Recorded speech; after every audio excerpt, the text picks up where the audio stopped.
everyone. This is Russ Davis speaking to you from ringside at the International Amphitheater, where tonight we are to watch a World Championship match between this little butterfly, Nature Boy Buddy Rogers, and the reigning NWA Heavyweight Champion of the world, Lou Thesz. This is Mr. Rogers and his valet here. I notice he has quite a coat on there. It looks like he might swiped it off of an old handsome cab. Well, could be Red Butler's coat too, with two gimmicks on it there.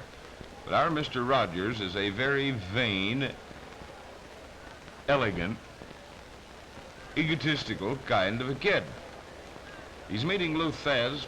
Lou is here tonight in Chicago with his daddy. This probably is one of the most important bouts of Lou's career.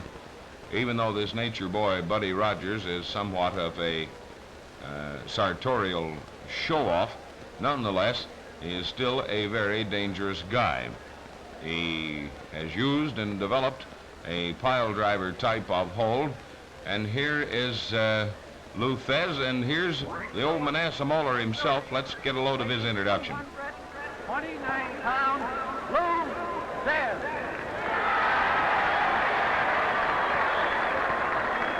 His opponent from Camden, New Jersey, weighing 227 1/4 pounds, Buddy Rogers.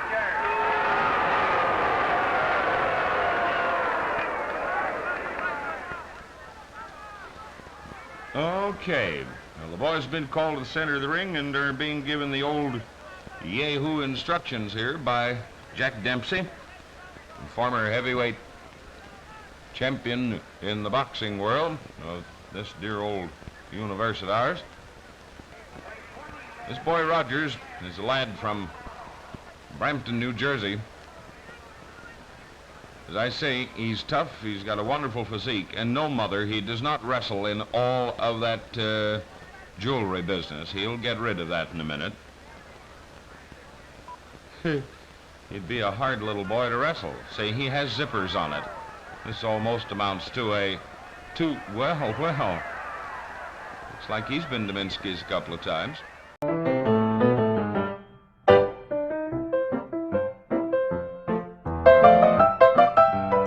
My sciatica! Headlock and several more biffs right on that forehead where Lou's skin is already open.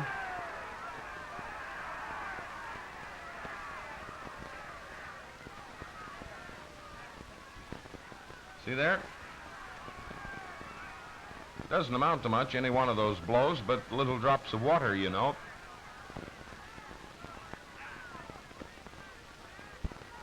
Onto the ropes with Rogers. A check as he comes back off. Another one. Uh-oh. Hello. Looky here now. There hangs our Mr. Rogers there by his own volition. 6, 7, 8, 9, and 10, and he's out like a light. Dempsey can't get him loose. Well, here's Buddy's varlet in here. Thesz says, well, all right, let him hang. Fellas, he's leaking off the edge of the mat there. You'd better get him. What is crack-a-lackin', everybody? It is JT, the OCG, coming to you from the place to be, the journey of wrestling. I'm old school, and I'm kind of a freak. You know me. You guys follow me for a while. And I'm going to do the dawn of the World Wrestling Federation, 1960 frickin' 3. Now, I don't know if this game will work with what is called pure wrestling, which is where they kind of grapple, and every once in a while they'll go on a second turnbuckle, maybe, but very unlikely. But it's usually a mat style type of thing. And really, what it was is boxing and amateur wrestling together. That's what wrestling was in the 40s, 50s, and 60s. Oh, well, that's what wrestling was all the way back in the 1890s. Like I said in my last video, I just started reading the history of wrestling, which, by the way, is another drunken Scottish invention there. So we cannot do anything else. So we sat there and it was like, hey, what if I kick you on the balls? And they said, well, you better put a ring around me if you're going to kick me in the balls. You're probably asking, well, how did the WWF, why did it come about in 1963? Well, that's why we're here. This is April 1963. What happened is, I think it was in 62, the end of 62, Lou Thez, and you probably heard his name. Lou Thez is the man that created a lot of wrestling moves that are still used today, by the way. Stone Cold Steve Austin used like Lou's signature, which was the Lou Thez press, where you basically throw him against the ropes and you jump up really, really high and then come down like punching him in the head. So then that's one of Stone Cold's like signature moves. So Lou Thez had most of the moves in professional wrestling. He's the one that was like the innovator, or people took his like template and built upon it.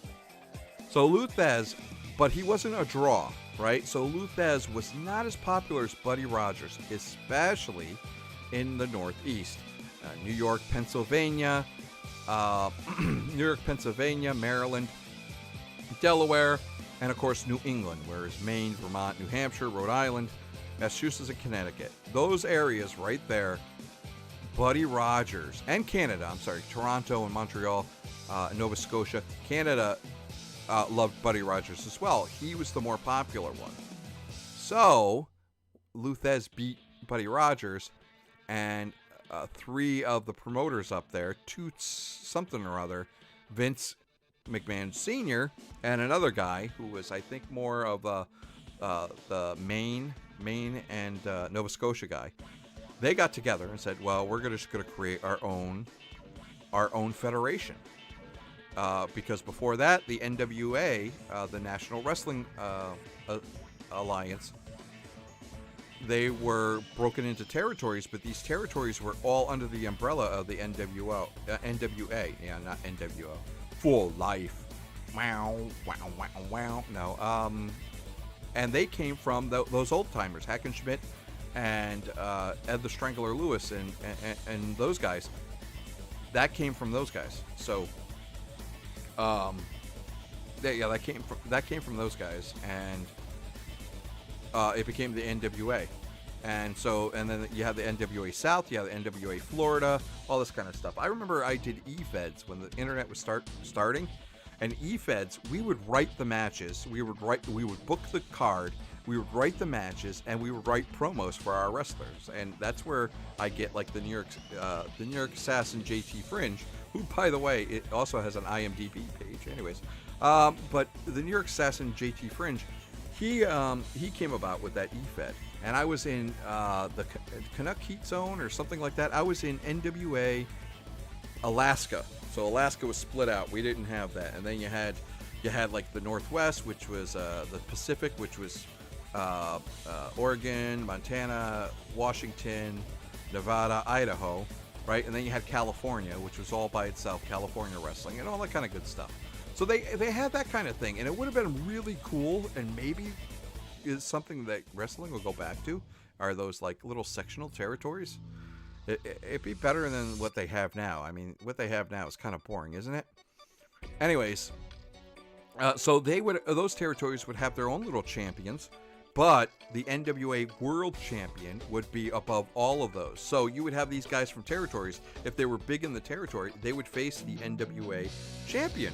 And I thought it was pretty cool. And they used to have it, even in the 70s, they used to have like Harley Race, the NWA Heavyweight Champion in the 70s at the time, would come over to the AWA. It'd sort of be like a World Series, because he would come over to the AWA and he'd fight the AWA Champion. So the two champions would clash, and the NWA Heavyweight Champion would be on the line, because AWA was still a part, kinda, of the NWA. Anyways, I'm going into too much history, and I'm probably getting boring already. All right, so we got roster member details. We got available call-ups. Ox Baker, this guy, he's a face. Ox Baker, he was not a face. So I could forgive this. But Ox Baker was not a face. He had a heart punch. He actually stopped somebody's heart one time. It was really weird. But this guy had like the big freaking Machiavellian eyebrows, and are really weird. Look up Oxbaker. Just Google him. Actually, what am I doing? I'm here in the channel, so I'm gonna Google. Watch Oxbaker.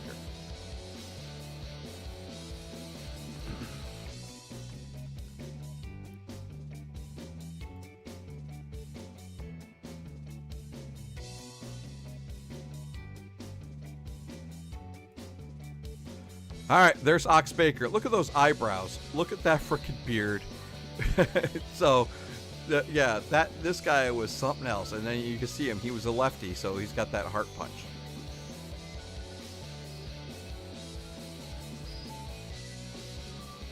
Anyway, so there's that. And then, of course, Lou Albano, he's a heel. And he's got a big charisma. But, of course, what would you think? You know Lou Albano, Captain Lou Albano. I got to figure out how to, he doesn't have a different outfit. He had like a yellow coat or something back then. Oxbaker doesn't have anything either. Yeah, a lot of these guys are not going to have different attire. But Lou Albano, uh-oh. I think I just called Lou Albano up.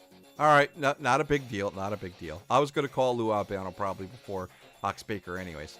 But Lou Albano, of course, was he was the guy that was responsible for that rock and roll connection. And actually, people say Vince McMahon was, but Lou Albano was on a plane with Cyndi Lauper, and she kind of liked wrestling, and he loved music. And him and Jimmy Hart, like Jimmy Hart, Mouth of the South, the guy with the megaphone, he's actually a musician. He actually made most of the music in the 80s, like Real American and stuff. I think he did. He wrote all those theme songs. Of course, he's not as good as the guy that was in the 90s that created all the the rock and stuff. I like his stuff better. But anyways, yeah, he was good. Jimmy Hart was good. I think he did Shawn Michaels. Oh, wait a minute. What did I do? All right, here we go. All right, so now here, when you're in here, you have creative points. So you got to use this for booking and company management. Right now we have our reputation is, I don't know, pretty good for somebody who just broke off. Now, I didn't even get to this thing. Okay, so why did the WWF come about? Okay, so I told you, Buddy Rogers and all this kind of stuff. So these guys wanted Buddy Rogers. So what they did is they went to this guy owned the 2 wrestling magazines in the country at the time. And these guys, this trifecta, went to him and said, "Don't you report the title change?" And the guy was like, "Okay." It was kind of like mafia kind of back then. And they were like, "You better not, or else we'll create our own magazine and all this kind of stuff." So they didn't. And what they did is the WWF created a tournament in Rio. It never happened. And these are random, by the way. When you start it up, these things are random. They're usually this kind of stuff, but it's a different wrestler and a different kind of I had one before that said have Buddy Rogers become a face, which is not going to happen. So I had to restart it. So you could restart it. It's not a big deal. You can keep on restarting till you get something that's appropriate. I think I had one where it was have a table, a 5-star table ladder chair match, and I'm like, yeah, I'm not doing that in 1960. And we got win one event of the year award. Now we don't. Pro Wrestling Illustrated, I think, started in 1976 or 77, so we don't have that yet. Which I love to see, the top people. All right, so activity, we got job activity. It shows we got a recent call up. Lou Albano is our call up. Companies, it shows who our competition is. Japan Pro Wrestling Alliance is the biggest, is a really big company during this time. They're really starting to gain steam over in Japan. Japan's loving it. And of course, they got Pure. National Wrestling Alliance is really weird that they're entertainment. Sports gimmicks. So that's really weird. NWA was really more about pure and match quality. But okay. Again, I really do appreciate the individual who created the scenario. So I'm not gonna sit there and go, "Oh, this is horrible, 0 out of 10." Joint Promotions Pure, Dale Martin. I don't know who that is. Joint Promotions. World Wrestling Federation, and we're not going to change. We're not going to rebrand. Oh, well, can we? Wait a minute. We rebrand. New name. Oh, well, we can't do that because we're going to lose our overness if I do that. So we got Mr. McMahon. We are Pure. So we're not Entertainment yet. That'll happen in the 80s if we get there. Pure AWA. Now, see, I don't understand that, too, because I thought AWA was, like, more entertainment than NWA was. But basically all these should be Pure. Stu Hart, if you know anything about wrestling, you know Stu Hart, you know his dungeon in the basement of his house, and you know he created a lot of wrestlers from there. Of course, the most famous one being his sons, Bret Hart and Owen Hart. Fan history, we don't have any fan history. Company, our events, and I'm not going to change these too much. These are current day WWE kind of events, but it's perfectly fine with me. I don't view poster. Oh, we can't do it. Okay, but they have the Royal Rumble, which I like that. So the Royal Rumble, the winner faces the champion in WrestleMania, right? So then we have King of the Ring, and that King of the Ring will be crowned king, and they'll face the champion at SummerSlam. And then we have the Survivor Series, and Survivor Series is just something that we're gonna do. I don't know about the wrestling club. I don't know what most of these are. I remember WWF in your house, but SummerSlam and wasn't like a big thing. I don't think that was a big thing.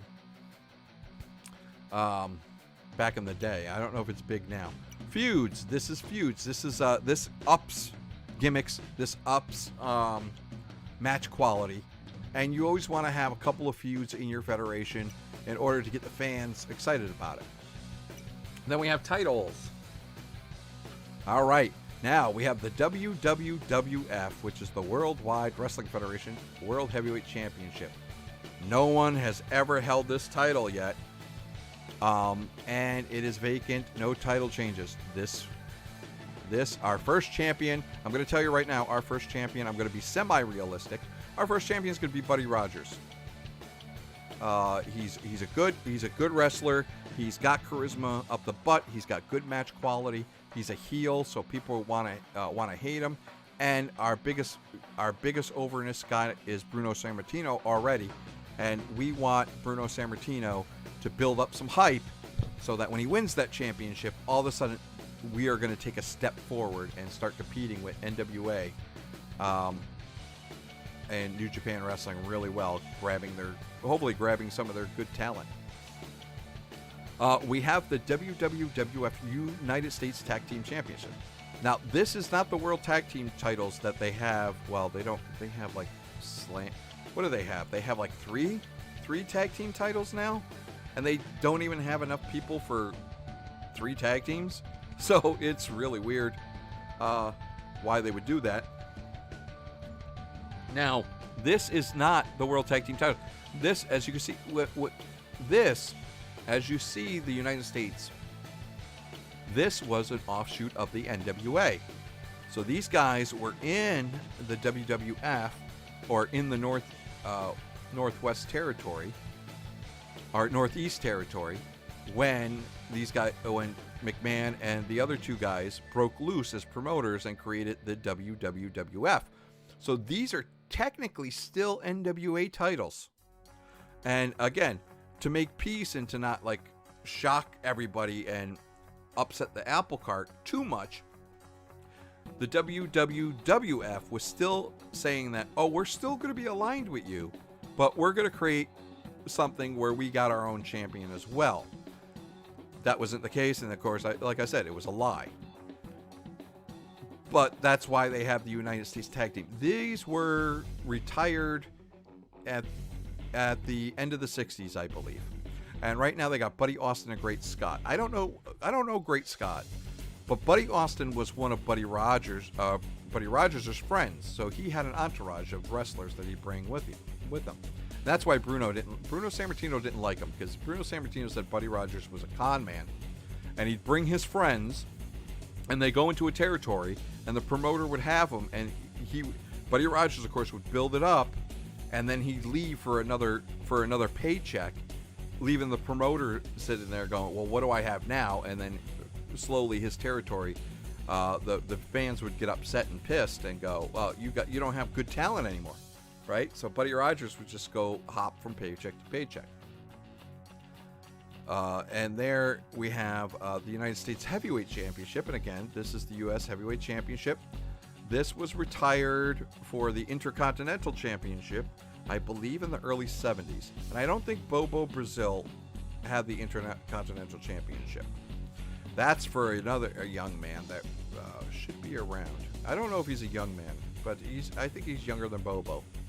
Then we have the Junior Heavyweight Championship, which I think was retired right away for the WWF. And that could be because they didn't have enough light guys, because especially when Vince K. McMahon Jr. there, when he took over, he liked the big dudes. He liked Andre, Big John Studd, King Kong Bundy, One Man Gang. He liked Hulk Hogan, of course, Ultimate Warrior. He liked those guys. He didn't. Vince K. McMahon is not a wrestling fan. I don't care what anybody says. Most of you know that, anyways. He's an entertainment guy. He wanted to make money. He wanted to rule wrestling, and he did. And you get what you pay for. So he rules wrestling right now. Well, he doesn't now. I think he's out of it. I think he's retired. I think him and his wife ran for office a couple of times unsuccessfully, which is a shame because she's a smart woman. And I think he gave it up. He didn't give it to Shane McMahon because he didn't agree with Shane McMahon. Shane McMahon's a freaking genius, by the way. Shane McMahon had great ideas, and it's a shame that Vince was like, no. But I read something where Shane said, I wanted to quit and take a hiatus because I love my father, and I didn't want our business dealings to affect our personal relationship. And you got to give it to Shane McMahon. That was a classy move. But now you got the WWE under Triple H and Stephanie. I don't know. If you guys like it, that's perfectly fine. But to me, it just looks like choreographed dancing. It looks like really bad dancing with the stars. That's what it seems like to me. They're doing all these great high-fly moves, and it looks impressive. But people aren't getting hurt. A woman takes 3 chair shots, and she gets back up. You're like, come on. I know it's fake, but you gotta fool me. And that's just not the case. And I don't like seeing women beat each other up. I don't like seeing that. That's kind of weird. Maybe I'm just one of those old sexist patriarchal bastards. Maybe that's what I am. Cranky bastard. So, we don't have a junior heavyweight champion. Bobo is going to stay our United States champion for a while. And we got to build up a feud. The tag team champions, I don't know what we're going to do here. We'll have to figure that out. But Buddy Rogers is going to be our champion. Now, we can also look at the other champions. So we got the AWA. Vern Gagne is the champion. And Vern does not own AWA at this time. Vern is still kind of like a 30-year-old something guy. So he is the champion. And this is what he did. He basically saved all his money from wrestling and bought AWA. And so they have that, and they have great. I like this. This is what I like. They have a heavyweight champion. They have a tag team championship, which they don't have anybody yet. And then they have a women's champion. So Kay Noble is. I don't know who Kay Noble is, but she is the current AW. Oh, that looks like a pretty cool belt. Look at that thing, big frickin'. It's Patrick. Tag team heavyweight championship. If I add it, I could kind of add like what it looks like. We'll see. I don't know what any of the championships look like. Now we got national wrestling. Now they have the world's heavyweight champion. That is Lou Thez. That is the man, the myth, the legend. World championship. Now, here's where most people are like, well, because when Fabulous Moolah was in WrestleMania, that first WrestleMania against what's her name, Wendy Richter. They said that she held the title for 28 years, and people were like, well, I think they made that up. Not really. They didn't. She was. But she was like NWA World's Champion. She didn't fight all the time. And then she just came to the WWF, and they didn't really have a women's championship, and they didn't have a women's roster. So technically she was still champion. I mean, she didn't defend it a bunch of times. So and then they have the television championship. Now during this time, I think the only way this title was ever up for grabs, like the champion would face people in house shows, and house shows were big back then. And I think house shows were the ones that they made the most money on too, still during this time, until after WrestleMania. I think after the first WrestleMania is when all of a sudden the TV money started becoming more viable as a financial back than house shows.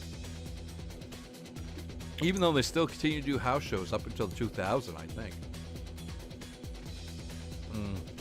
And some of my favorite wrestlers of all time are like those jabronis, or jobbers as they're called, that were in the house shows that just got beat up. Like Barry Horowitz, Steve Lombardi, who's the Brooklyn Brawler, and he was also like somebody else. He was a couple other guys, but he's known for the Brooklyn Brawler. I mean, he faced Shawn Michaels as the champion. I remember that one.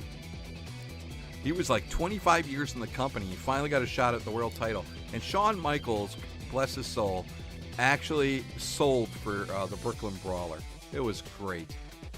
And then who was the last? Coco Beware, Special Delivery Jones. He was a jobber. Coco Beware. Oh, there was another one that was Iron Mike Sharp. Iron Mike Sharp. I remember Iron Mike Sharp because Iron Mike Sharp would wrestle, and Iron Mike Sharp had like real OCD from what they said. He would like, as soon as he was done, he would shower, and he would like clean everything, and he would keep on cleaning.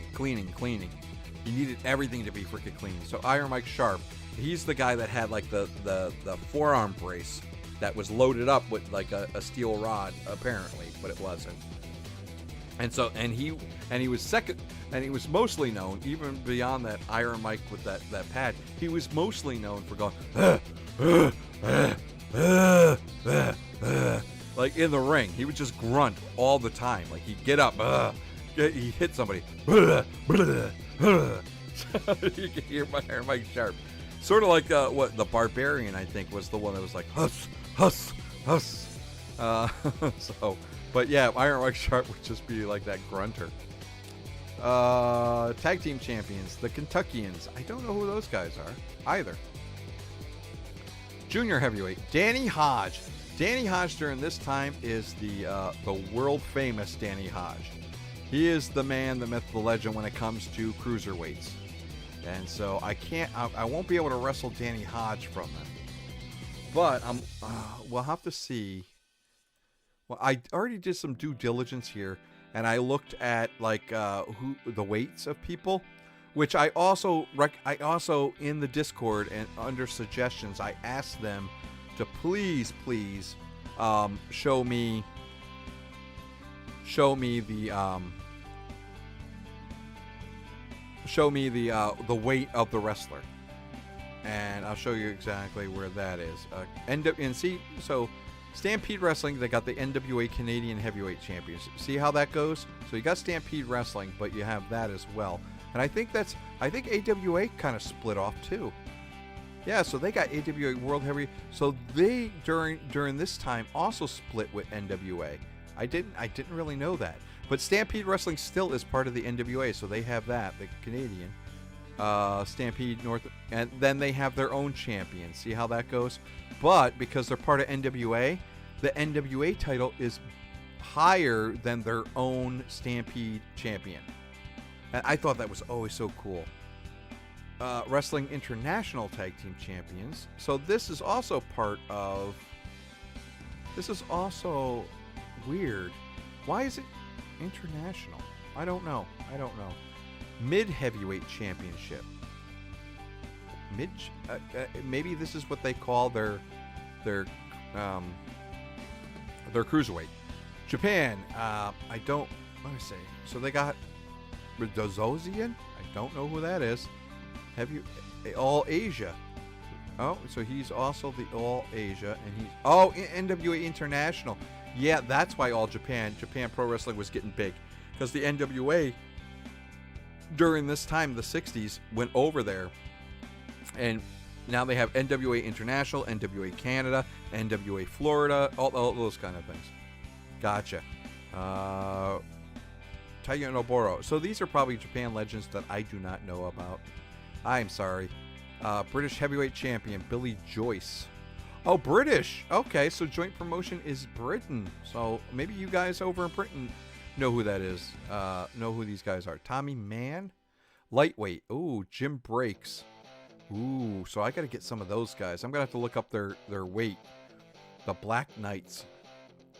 All right, so we have those. And it shows what matches we could do. Iron Man. Iron Man was a thing in the 60s. 60 minutes.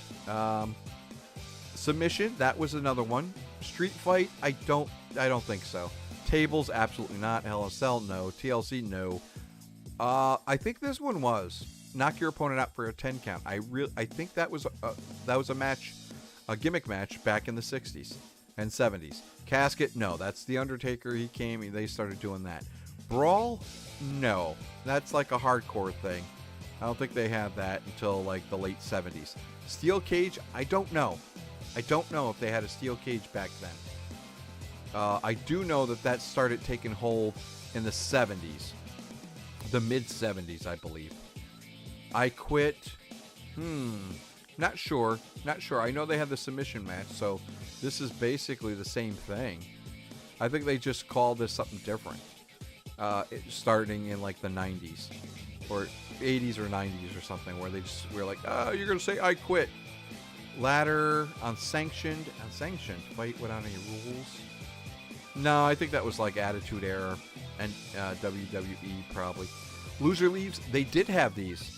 They did have these. Loser leaves the territory, and it was usually to save face for somebody. Like somebody was going to leave anyways, so their last match they did a loser leave, so it would pump up the fans, right?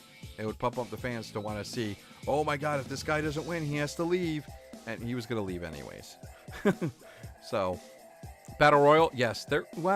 No. Yes, well, no. There's another German word that means something. Gen. Yes, but no. Battle Royale. Can anybody tell that I'm trying to learn German? So, Battle Royal, it's, I think they started doing this when Andre the Giant came around. Haystacks Calhoun and Andre the Giant came around. Survivor Series, that's cool. We're gonna do that. That's awesome. Open Challenge, yeah, that kind of worked back then. Hair versus hair, I don't know. Stage of Hell, no, absolutely not. War Games, no. Money in the Bank, of course not. Strap, no. The first time I heard of the strap was Roddy Piper versus Greg Valentine, and I think Roddy Piper invented that match, the leather strap one. Dog collar and leather strap. I might be mistaken. It might be a Native American thing, and Wahoo McDaniel or Chief J. Strongbow might have done it. Gauntlet, I don't know what that is. Elimination Chamber, don't know what that is. I think these are probably WCW things for their pay-per-view, because I never watched any of their pay-per-views. First Blood, I think that was more like... Oh, you know what? I think the Sheik started that one. And the Sheik is around during this time. Death, Ultimate... What the hell? What the hell? That's ridiculous, but yeah, I guess. Royal Rumble. I like the Royal Rumble. We're going to have that. Of course, it wasn't there until the actual Royal Rumble. Inferno, surrounded by... Oh, that's an Undertaker thing, isn't it? Tornado Tag. I wish they had more of these lately. But the Tornado Tag, I think, was a AWA thing. Empty Arena. Evening Gown, of course, this was like the late 70s, early 80s. Well, actually, I think more of the mid 80s. Women wrestling. Evening Gown thing. Punjabi Prison. 2 large steel reinforced bamboo cages. Now that's interesting. I might bring that. Special referee, like I said, they've had these since the 50s. Well, they've had these since the 30s when like former boxing champions were the special referees. Kind of put a badass thing on there and to legitimize what pro wrestling is. Custom segments, I could create my own, but like I said, there's people that created them, so I don't know how to I don't know how to bring them in so far. Stats. Oh, okay, so this shows that our iconic wrestlers are Bruno, of course, Buddy Rogers, of course, and Gorilla Monsoon, who was, well, mostly known for being a commentator in the 80s. And so we have 3. Very good. The most over is Bruno. The top heel, of course, Buddy Rogers. Top face, of course, Bruno. Iconic teams, Rocca and Apollo. Okay, Skull Murphy and Brute Bernard. Oh, this Brute Bernard, I think he was another one of Buddy Rogers' friends. Fabulous Kangaroos. Oh, these guys are a tag team. But maybe, I don't know. The Fabulous Kangaroos, they actually came to the ring with like Walking Matilda, which is like a very iconic Australian ditty. But the Fabulous Kangaroos were the first tag team to go into the Professional Wrestling Hall of Fame. They were the very first tag team to go in there. So these guys have got to be good. So these guys, and the faction just means there's probably a manager and a third guy. So it's probably 3 wrestlers and a manager or something. But they probably do have that tag team. I forgot who the tag team was, though. We'll look at their names. So, yeah, Bobo, Bruno, greatest to win. That doesn't mean anything right now. Tourney. What is this? Tourney. Tournaments. No tournaments held yet. Oh, yeah, we're going to have a tournament. We're going to have a tournament because we have that event, right? Our event calendar. King of the Ring. King of the Ring is going to be our event. So, it's going to be our tournament. Gotcha. All right. Now, here's the big one. Our roster view. All right, we got champions. We got a vacant championship. And we got Buddy Austin, Great Scott as tag team champions. Bobo Brazil is the United States heavyweight champion. And the vacant cruiserweight junior heavyweight. Main eventers, Bruno Sammartino. This thing means he's the face of the franchise. So WWF, when you think of that, you think of Bruno Sammartino. Buddy Rogers has 5 appearances left. Again, just like the goals, the job goals, this is random. It does stick on Buddy Rogers, and Tanaka is always hurt in this scenario. But how many appearances he has left is up to chance. I've seen 1 appearance left, which I had to restart because I go, no, he's got to be my champion and build up some heat first, just like he did in real life. Now, in real life, by the way, he had a mild heart attack in the ring. And a lot of guys died in the ring from like heart failure. Their heart just stopped. There's a famous guy, and I forgot what his name was. But there's a famous guy that did a splash off the second rope, and he just hit the guy in a way that it hit his heart. And like that Ox Baker with that heart punch, he hurt somebody pretty bad.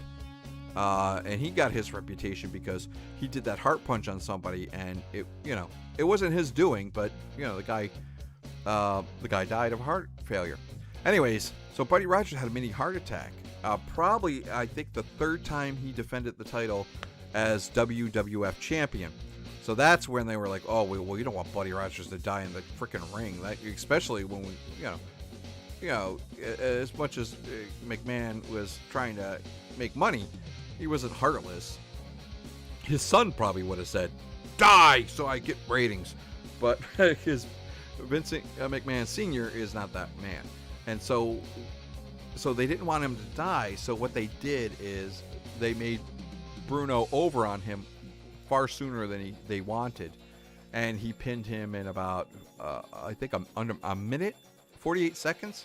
I think 48 seconds is sticking in my head. You guys can test me on that.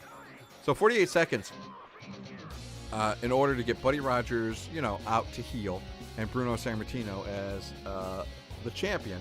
And that's when WWF started taking off big time. Bruno was so popular in Madison Square Garden. Now, I don't want to just switch him to something, right? I want to make it so he turns face. So, like, another heel gets him. Now, so we got the Riot in Rio. We have max of 11. Our big thing is going to be a 20-man a 20-man battle royal, and that's going to solve all of that. So now we're going to book the match. It's going to be a multiple person and a gimmick match, and it is going to be a battle royal. We got to use 30 creative points to do it, and this is going to be for the World Heavyweight Champion. Just to make sure I got it, it is going to be Bruno and Buddy and Gorilla and Kowalski. Of course, we need those guys.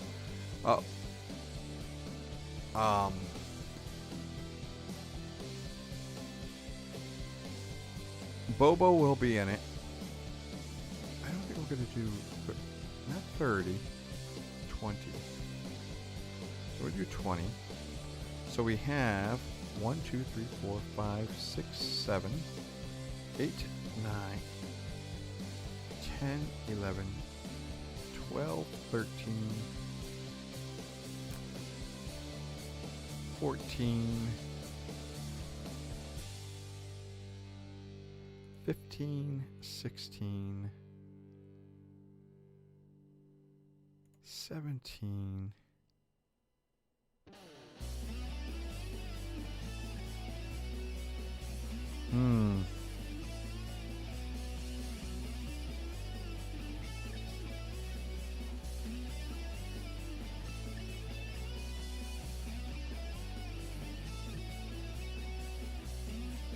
Wait a minute. So wait, we can't do Rocco because we need Rocco. We need Rocco, Apollo, Hefferman, and Scotland. Okay, so Scotland. Is Skull Murphy? Yeah. Oh wait, is Skull Murphy? No, Skull Murphy is not the tag team champion. So Brute, his partner, could go in there too. All right, so we got to count again. 4, 5, 6, 7. 8, 9, 10, 11, 12, 13, 14, 15, 16, 17, 18, 19, 20, right? Okay. Does that work? That works, right?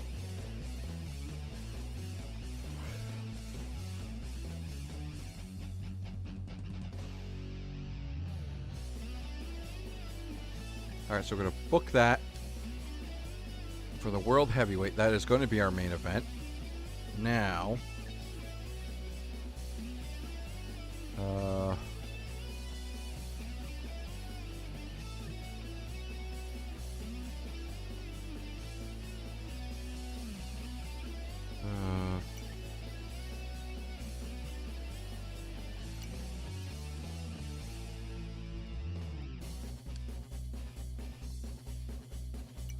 oh, we can remove the managers here too.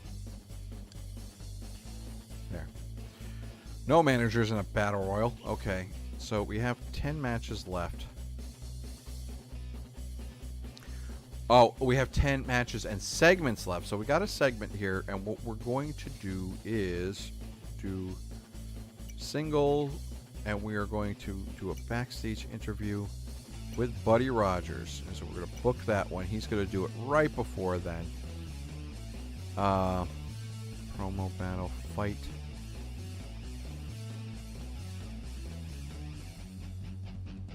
Local squash.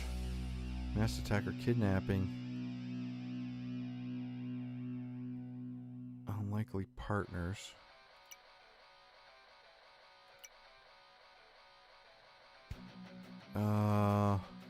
Backstage attack.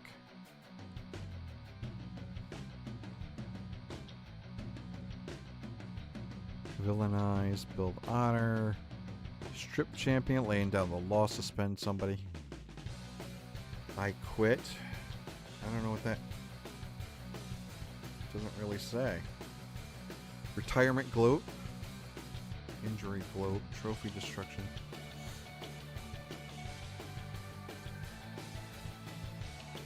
Handicap beat down. Oh, can we do a... Okay. The first participant selected gets the beat down. Okay, so who are we gonna try to pump up here? Wahoo McDaniel. All right. So he's going to get beat down by the Kangaroos, right? So Hefferman, Costello, and Red Berry. So we're going to book that one. What is this? Oh, debut. Okay. Do a debut. And our debut is going to be Blue Albano. And we're going to book that one. Then we're going to do... What are we going to do here?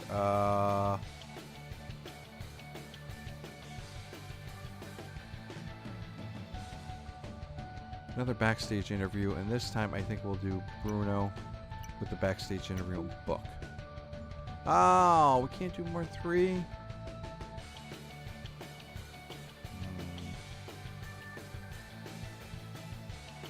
Okay, so who are we going to have? Alright, so we're going to have Wahoo face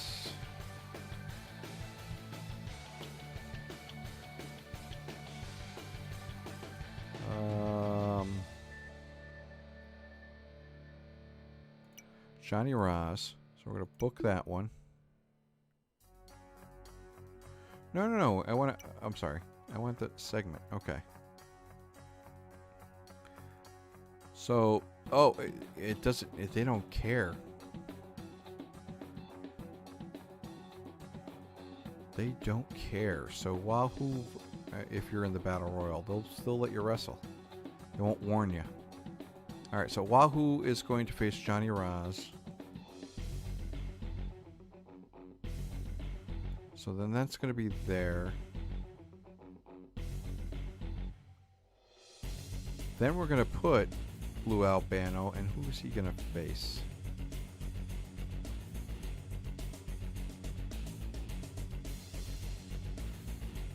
Tony Parisi, maybe?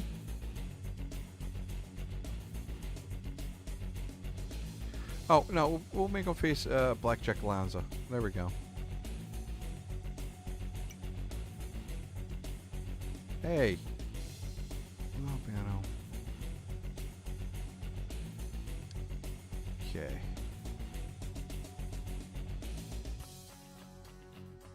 What's going on here?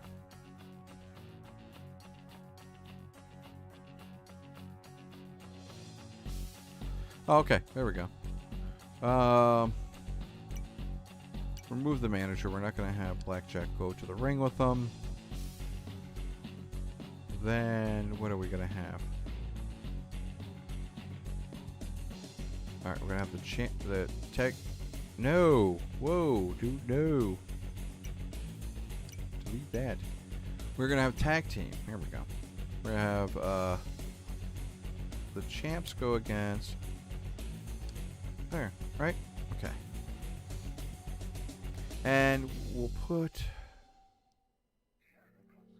that up here. We got 4 left. 4 left. Parisian Valentine. Oh, that's a pretty cool name. I like it. Blackjack versus Lou Albano.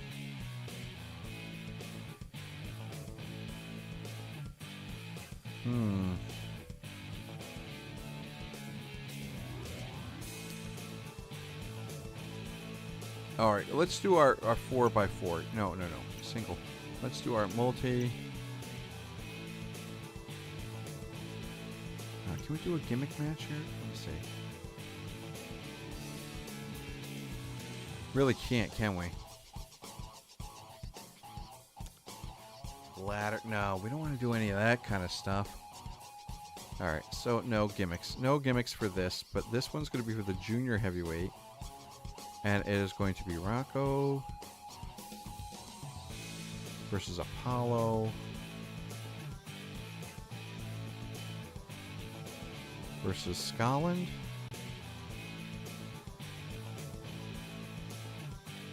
versus Hefferman.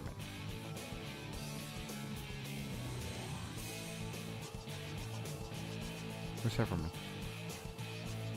There. Fatal 4-way match. We're going to book that, and that's good for the junior heavyweight, and then boom. So we're going We got Buddy Rogers. Then we're gonna have this go on. Then the battle royal for the world heavyweight.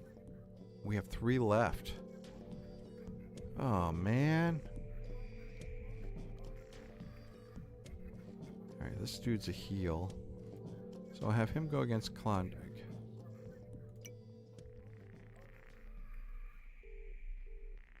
Wait, right?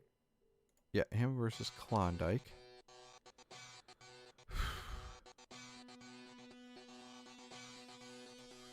Spears versus Feliciano. There we go.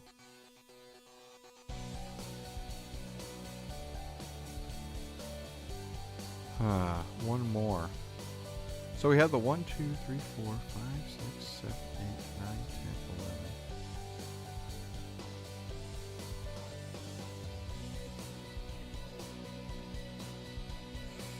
10, 11.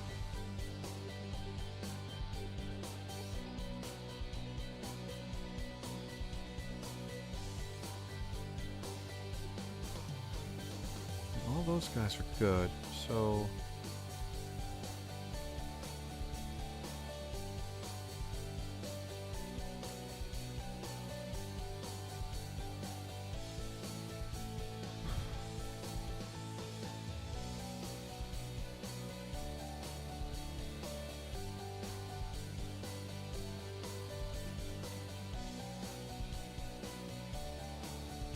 oh, the Valiant Brothers, okay.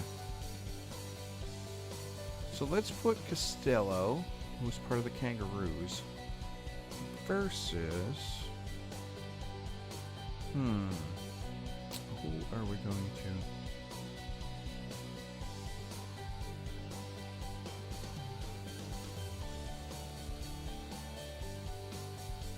We'll put them against there. So, let's do... We got the debut here, and then Lanza versus... There we go. Then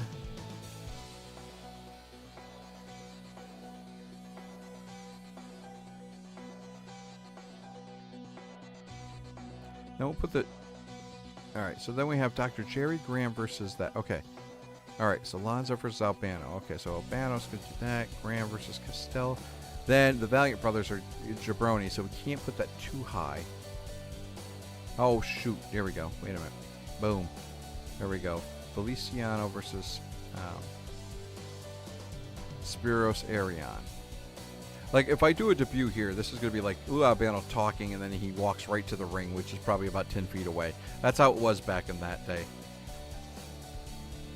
Johnny Ross versus Wahoo McDaniel. Yeah, that's I think we'll put that up against Wahoo and Johnny are probably better wrestlers, so this works. And then boom, and then we got an interview. Wait.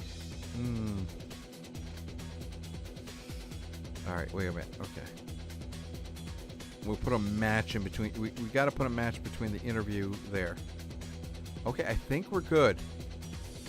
20 base hype. They're like, oh my god, there's this new wrestling thing in town. Let's do it. And so what we'll do here is we'll click on play. Are you sure we want to play the event? Alright, so now. Riot in Rio, 1963 preview. Oh, look at this. I got blackjack right up front, huh? World Wrestling Federation presents Riot in Rio live tonight in front of a mostly packed audience. Mostly packed. Okay, that's good. It's on par for the event, which is headlined by Bruno Sammartino, Buddy Rogers, Gorilla Soon, blah, blah, blah. That's a huge battle royal. That would be a great match. I don't understand. Why aren't you pumped for this, people?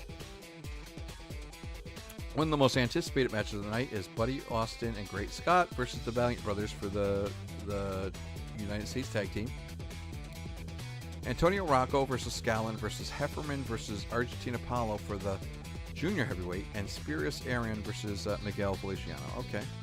Continue. Oh, they got predictions. Okay, let's see. Gregory Little with his predictions for the event. Prediction: Buddy Rogers wins the title. You son of a bitch. Stop reading my script. Junior Heavyweight. Arnold Scaland wins the title. I don't know. Handsome Johnny versus Klondike. We'll see if Bear End wins.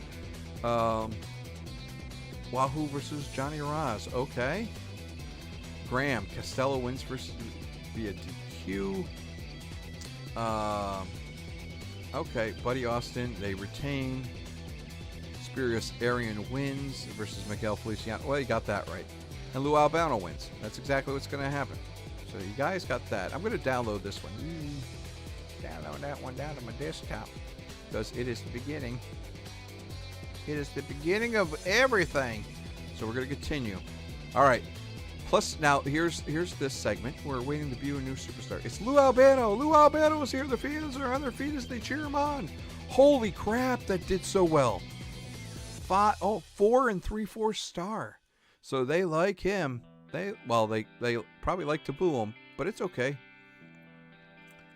And Lou Albano's just gonna no anything, but Lou Albano, no DQ. Lou Albano's just gonna beat the crap out of him. And 3, that's not good. 3 1/4. Okay. Continue. Arian, very easy. Gonna pop him. A 3-star event. It doesn't tell me exactly.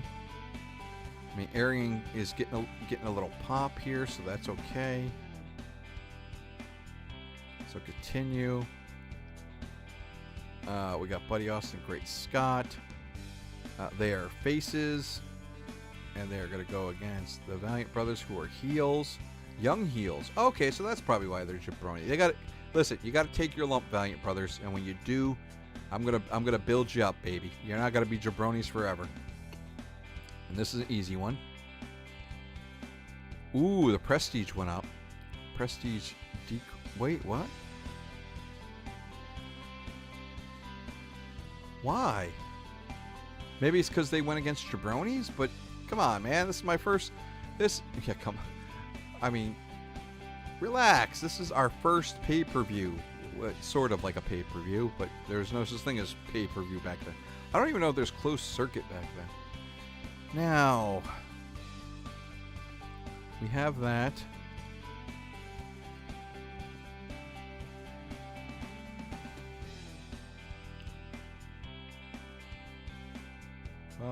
I mean, it was a 3.5-star match. Dr. Jerry Graham versus Al Costello with Red Berry.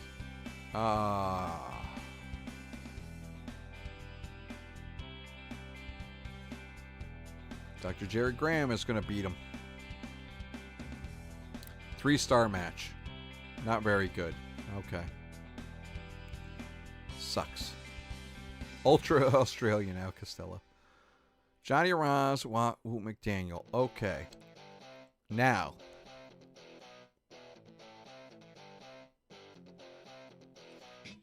Alright, so we're going to add a finish here, and it's going to be by DQ, and Wahoo's going to win by DQ. Didn't give him much. Why is it a penalty?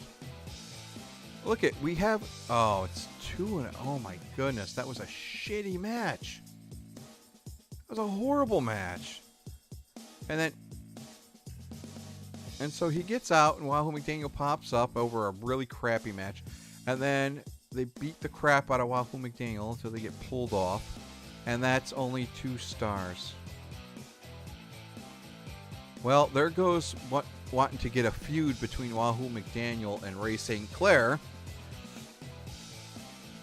I wonder if I should just try it anyway. Klondike Bill versus Handsome Johnny Barrand. We're going to do Handsome Johnny. And that is a 3. Man, these are not great matches. Okay. Backstage, Buddy Rogers makes fun of the interview for all sorts of reasons. Okay, if you say so. 3, well, almost a 4-star interview. Okay. Being over boosts the superstar charisma, popularity, and gimmick. Okay. Now, the junior heavyweight, they think Arnold Scalen's going to win it. But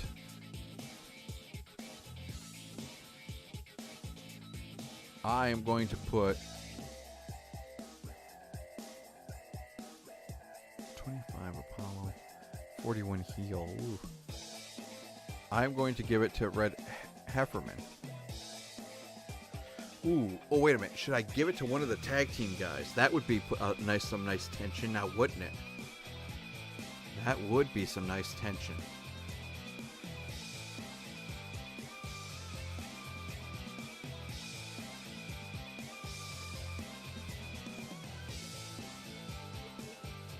Italian International Heavyweight.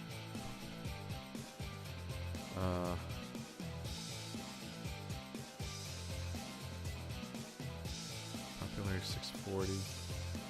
He is the most popular too. So yeah, I'm gonna put the belt on Antonio Rocco. And he is the junior heavyweight champion, and it is almost a 4-star match, a 3 3/4. Okay, or 2/3, 3 2/3.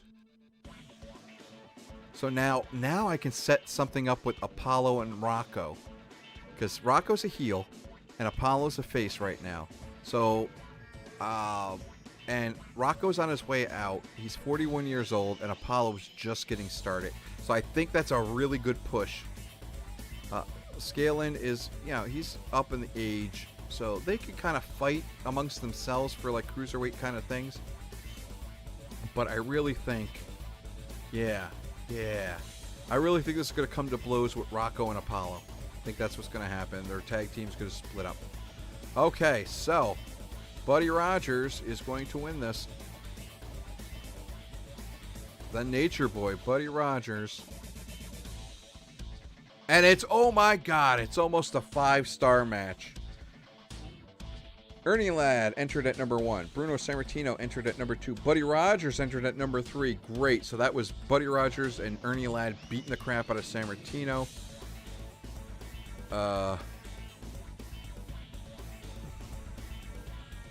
Wait a minute.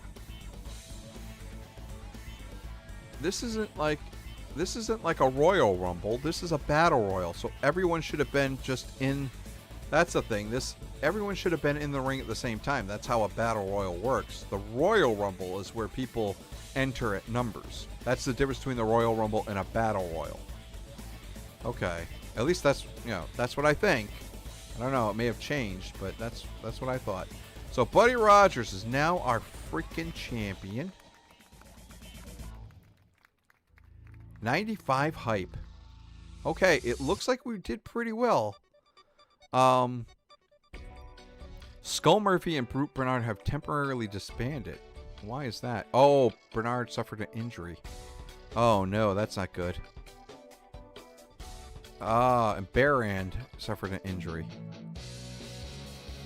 So El Uabano's alright, so he's now feud potential between Brute Bernard and Boris Malenko.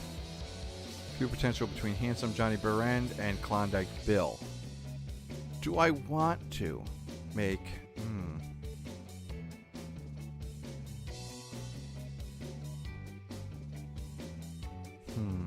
Bruno Sammartino is no longer a face of the company. Oh, because he didn't win the championship. Okay, gotcha. Oh, okay. So, oh my God, they didn't like it. They didn't like it. 3 2/3 stars. We lost 1.4K fans. Come on. Joint promotions. Live wrestling from London. Damn you, Britain guys. 4 and a 4th star. Wrestling Hinokuna got 3 2/3 stars, like us. Spring Stampede only got 3 1/4 stars. Oh my God. Well, they lost 24. Wow. Okay, so I'll lose a little bit. Battle of Breakfast. AWA Battle of Breakfast Cereal? No shit. 4 stars. Stampede Wrestling. Well, what are you going to do? They're small. They're small. Okay. So, National Wrestling Alliance make offer to Otto Wanz. Who is Otto Wanz? Let's look up Otto Wanz.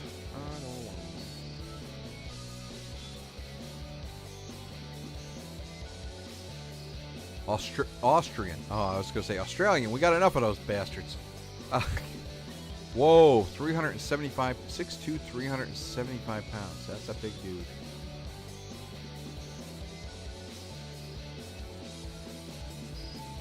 He defeated long-reigning Nick Bockwinkel. And Nick Bockwinkel, he's got 5'10", 240. Beverly Hills. Yeah, he had that Beverly Hills kind of thing going. And he did have exceptional technical wrestling ability. Oh, yeah, and the in-ring psychology. Yeah, so he would do stuff. Yeah, he would do stuff like point to his head about thinking, or try to do like oh, my arms hurt kind of thing, and then poke him in the eye. And oh, here's Heenan. Okay, so Heenan, yeah, this is the big one. Bockwinkel was Bobby Heenan's big break. Although Bobby Heenan would have, doesn't matter who Bobby Heenan managed. It's just it doesn't matter. But Bobby Heenan going with Nick Bockwinkel and Ray the Crippler Stevens, that was like boom, Bobby Heenan's big thing. Let me see.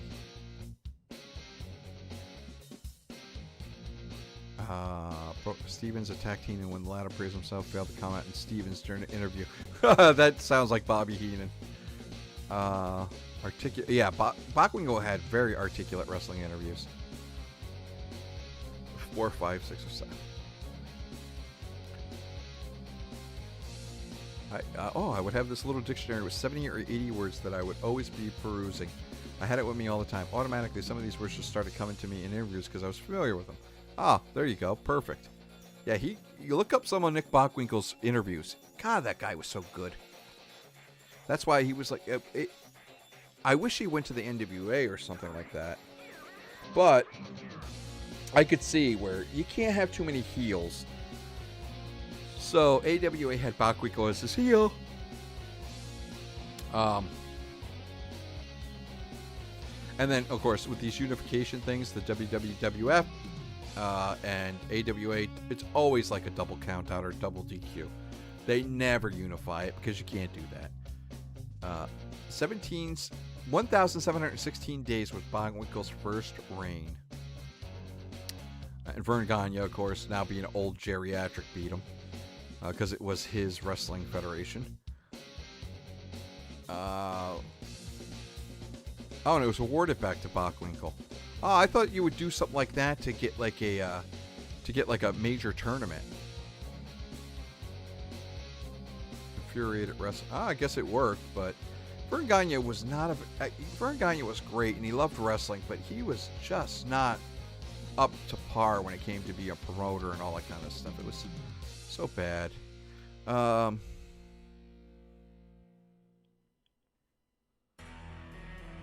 50 greatest professional.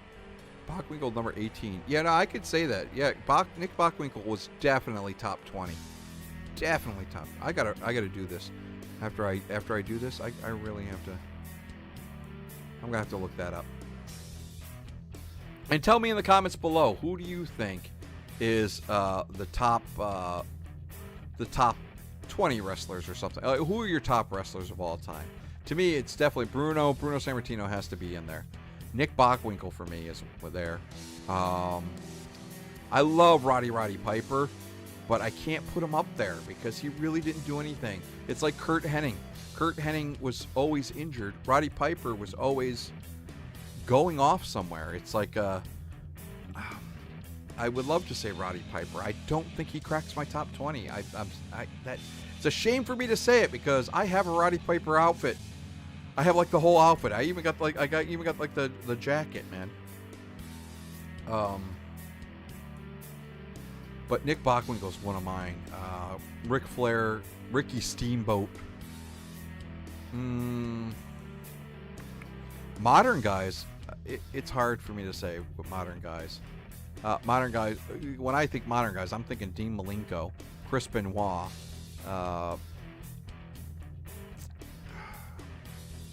I don't even put Bret Hart in there. Every say technical skills, I didn't like Bret Hart like everything else.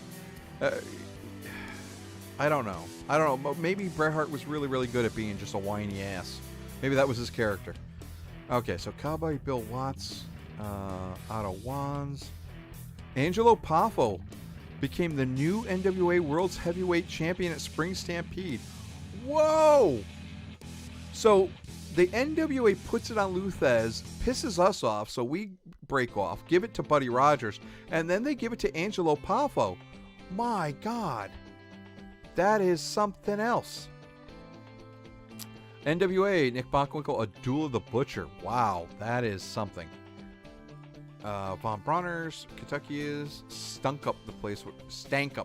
Is it stank or stunk for worst match? Okay.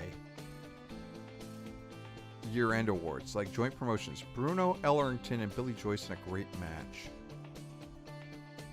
Can I look up Bruno Ellerington? Bruno Ellerington.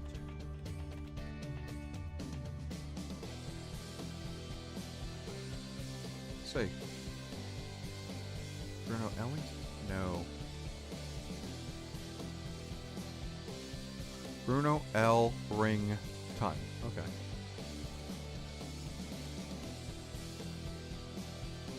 That's what I did. L. Ring Ton.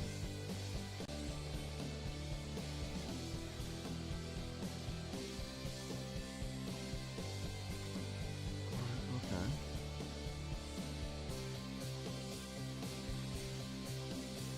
Ricky Starr. There's a film. Oh my goodness, The Touchables.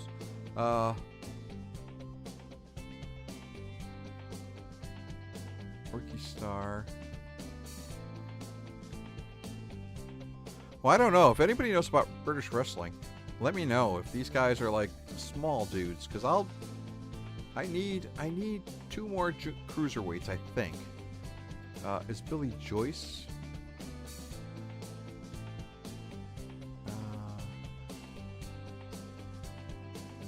All right, so we got Steve Eldor, 6'5".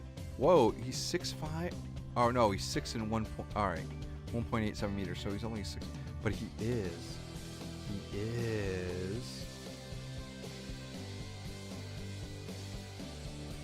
All right, C. Radar, American Wrestling. Who wants it? Brute Bernard has a broken rib. 4 months. Okay, so our first. That was not good. All right, Handsome Baron and him and Klondike. I think what we'll do there.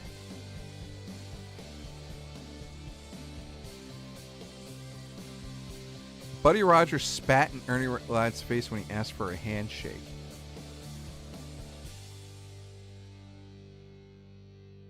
Wow. All right, so Ernie Ladd. Okay. All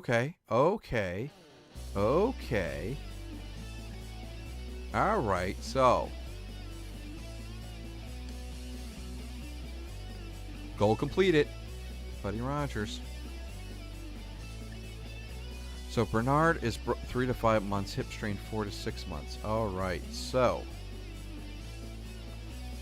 Now if we manage and I go here and I do feud. Oh, it's already here. Okay, so potential feuds. Good. So we got those already. Now I want to add a feud.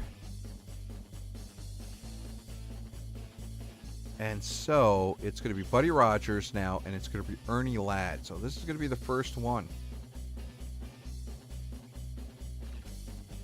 Ernie Ladd. Better wrestler. Grudge. Should we do Grudge? Disrespect.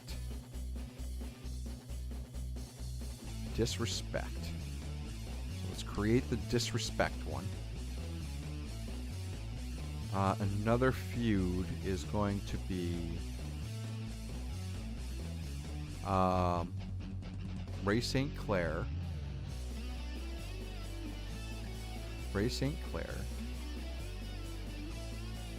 Versus is it gonna be Wahoo? Yeah.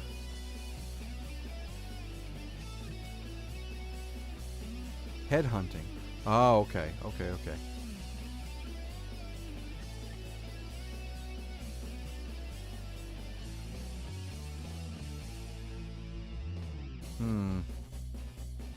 Oh, there's redemption. Winner turns face. Yeah, this is the big one. I really don't know like all of these and which ones are unlocked.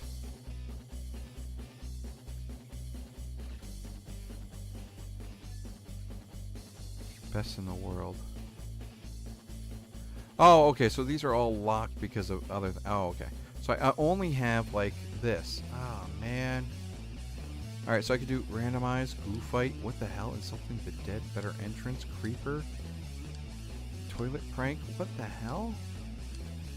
Better merch. Jealousy. Embarrassment.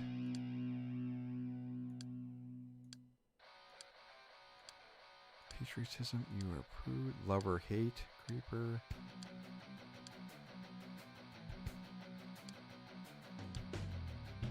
I'm above you. Okay, I'm above you. So Ray St. Clair, the Aussie, thinks he's above the Native American. That's what we're going to do. Now, do we have tag teams? So we got the tag teams of... So we can't do Brute Barner. So we got our iconic team of Skull Murphy and Brute Barner, but we can't put the belts on them. We can't put the frickin' belts on them. Shoot. Buddy Austin and Great Scott. Okay, so we're gonna do Buddy Austin, Great Scott, and we're gonna do the Fabulous Kangaroos, of course. Disrespect. And they're gonna, yeah, that's exactly what they're gonna do. New challenger. So we're gonna create that. And I think that's what we're gonna do. Yeah, that's what we're gonna do. So those are our feuds right now. Wait, it says potential feuds. Okay. Okay. Now, 3 shows. And that's what I did. I changed here. You had an option here to do this, but you have to do it during the monthly show. So when we first began, I changed it to 3. So you think about it. We got 1 week at Madison Square Garden. Live at Madison Square Garden is our show. I wish I could change the name, but I can't. That I know of. So it's still Monday Night Raw, but I would love to say it like Monday Night at MSG.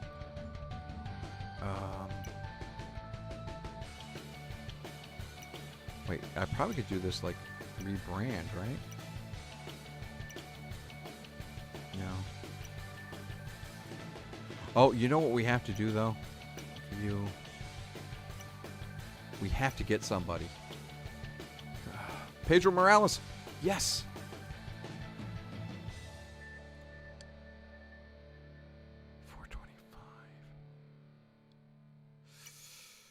He's 21.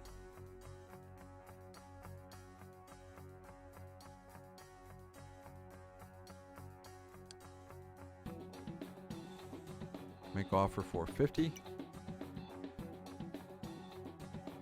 Yes! All right, so we got Pedro Morales. We got that back. Now, Scout. Trio. 4x4, right? So, Killer Kowalski.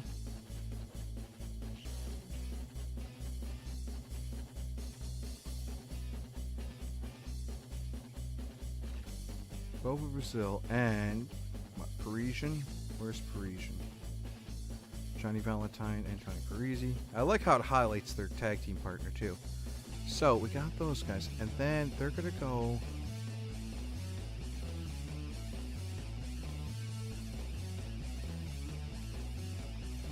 No, it can't be Bobo Brazil. It's gotta be Wahoo, right? So it's gotta be Wahoo.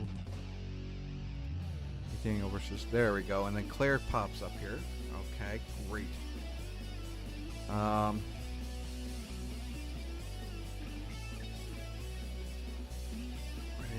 And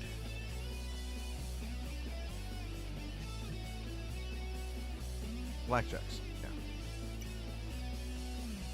We'll book that. There we go.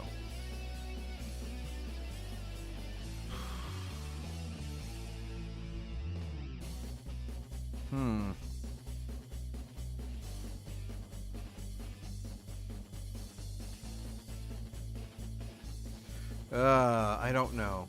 I don't know. We got no base hype or anything. Okay. Alright. Well, let's play it and see how it goes. I don't know.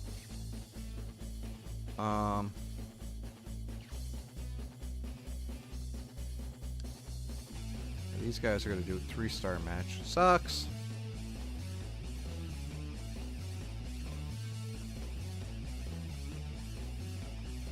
Uh-oh. Ooh, there we go. Team tension, baby.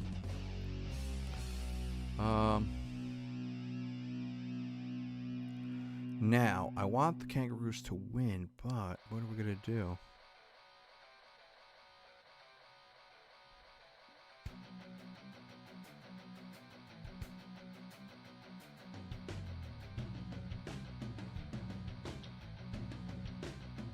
Let's see.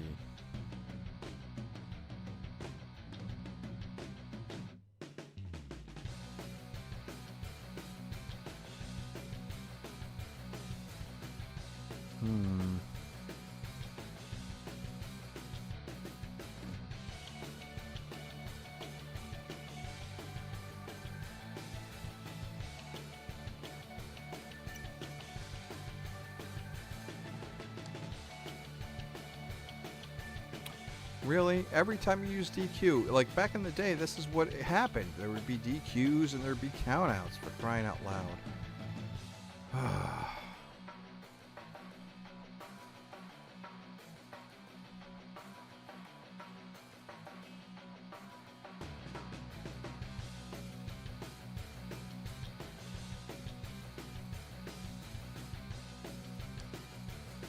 These guys win.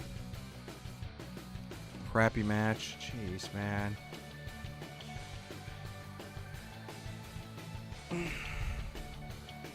Alright, so Buddy Rogers.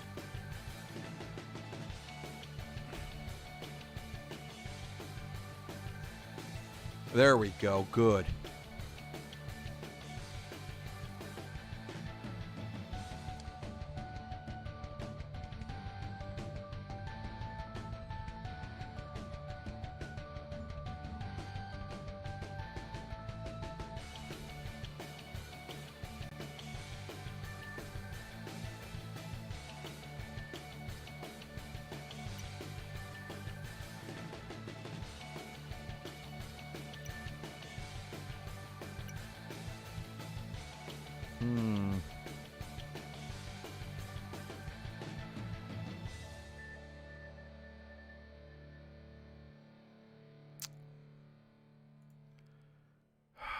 Alright, so I wrote...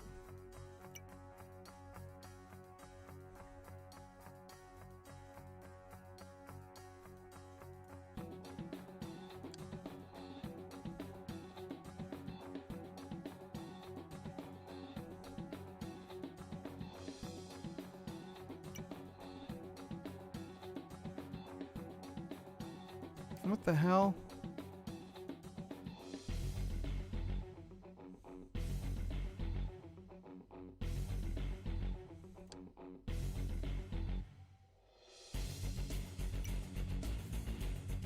Gorilla wins by countout. Man. Alright. Wanted to set up a feud there, but whatever.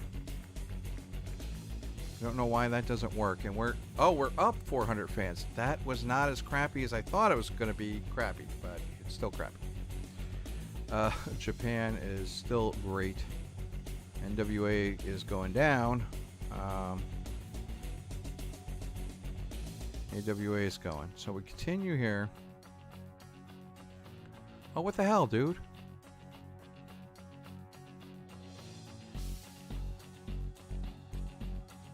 All right, so we got another one, and this will be our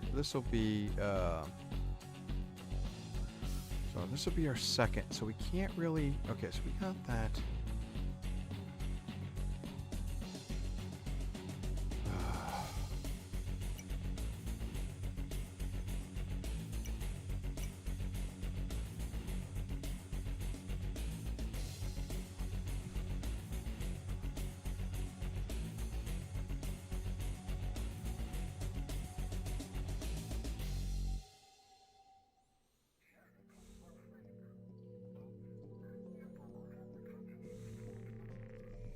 Lost my smile. Oh, freaking Sean Mike.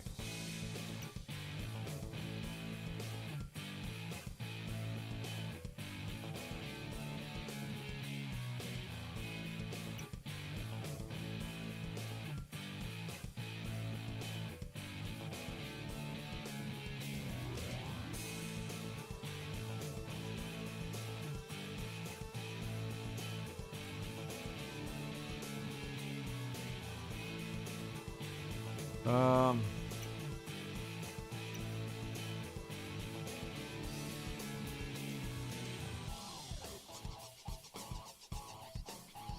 I think what we're gonna have to do is like, oh, okay.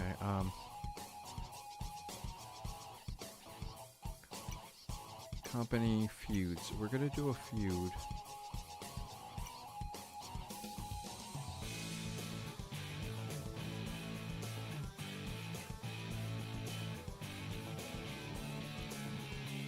Yeah, I think it's gonna be yeah, we're gonna do Boris Malenko,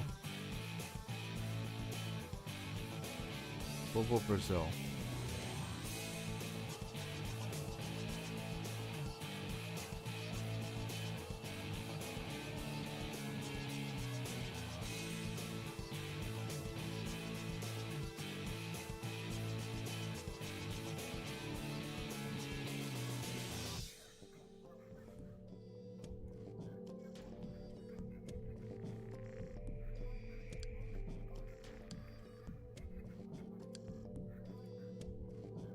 Whoa.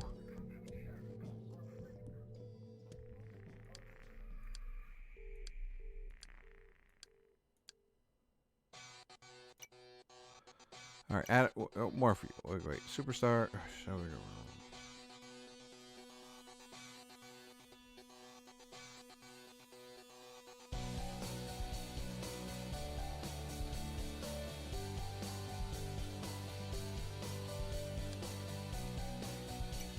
Do disrespect. Current feuds, we do have that. Wahoo McDaniel versus Racing Claire.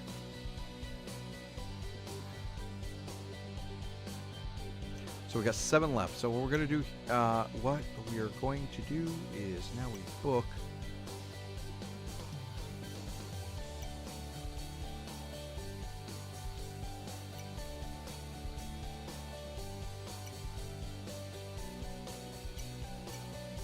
Book that one.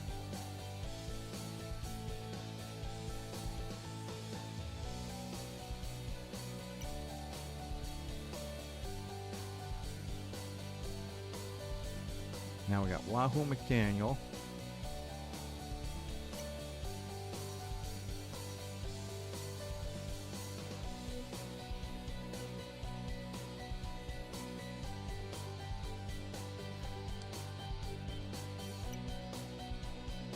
All right, so we got that.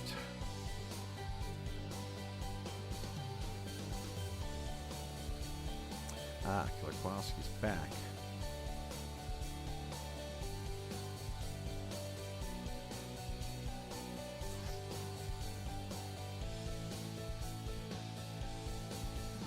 Bobo versus the Sheik. We're gonna have a segment.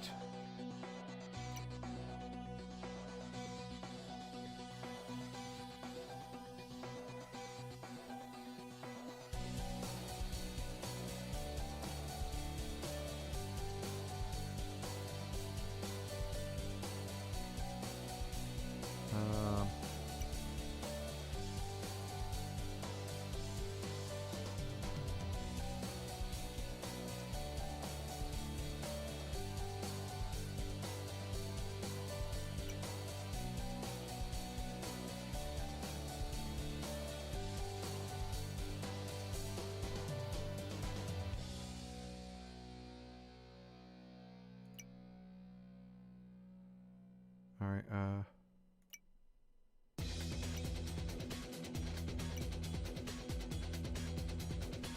okay. And now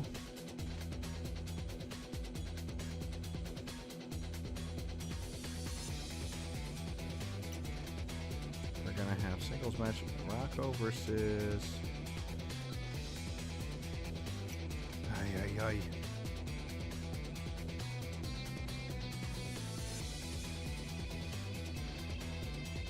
Where is he? Where is he? Tony Rocco versus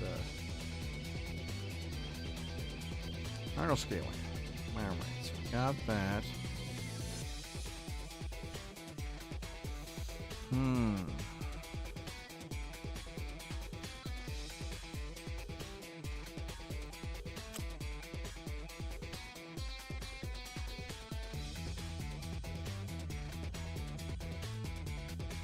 2 left. Boy, what am I going to do here?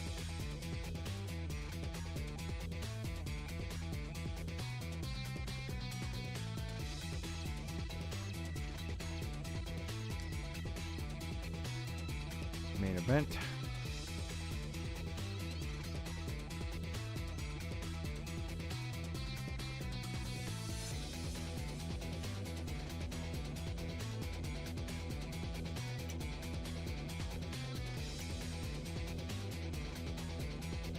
Buddy Rogers, Gorilla Monsoon.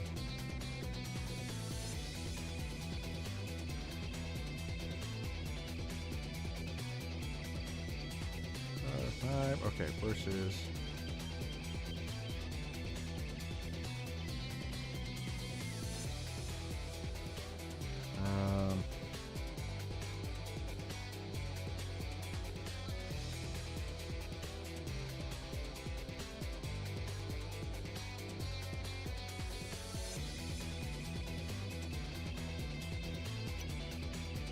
Book that.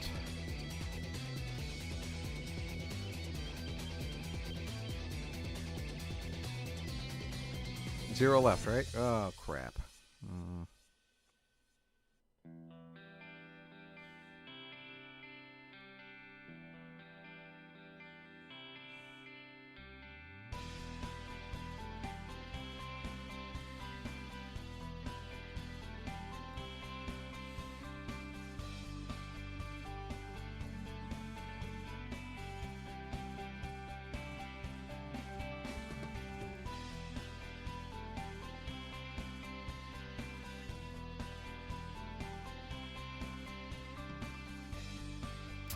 Maybe I should save this for the other one.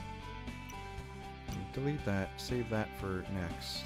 Because right now I want Malenko and Boba Brazil to kind of get their thing going. Then I want to build this up. Got that main event. And now I just need to...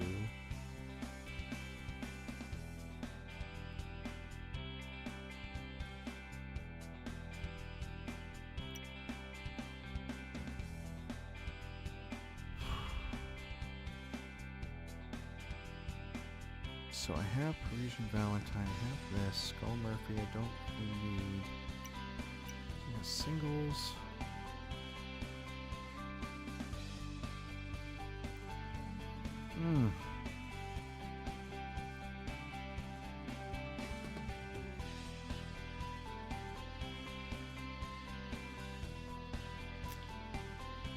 Who am I gonna have fight here?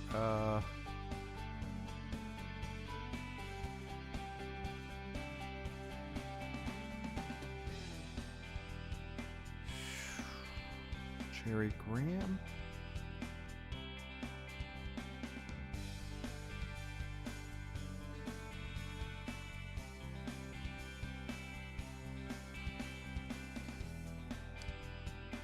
There we go. Open it up.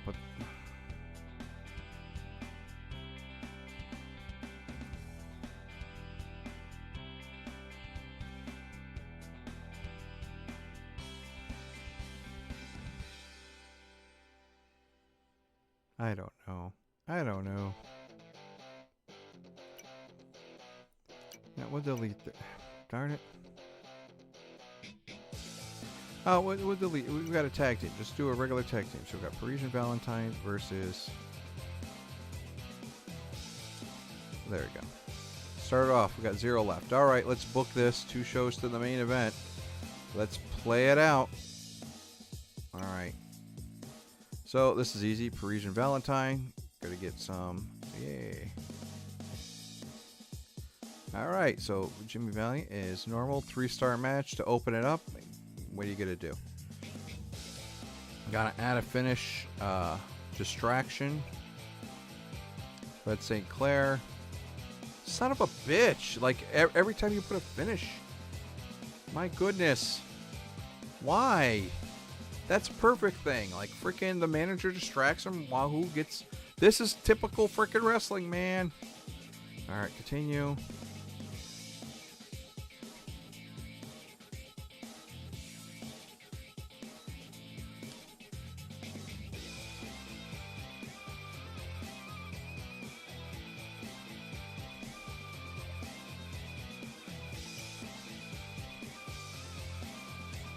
Nobody wins.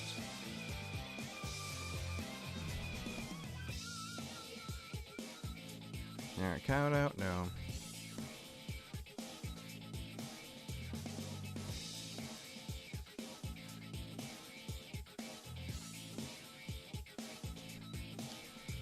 Bobo. Bobo wins. Okay. Oh my, our matches are not doing.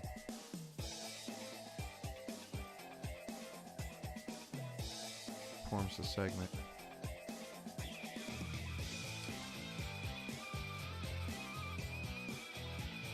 Oh no, that's not what I wanted.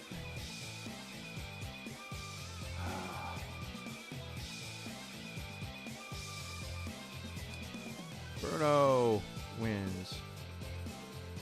4-star match. So we got heat there.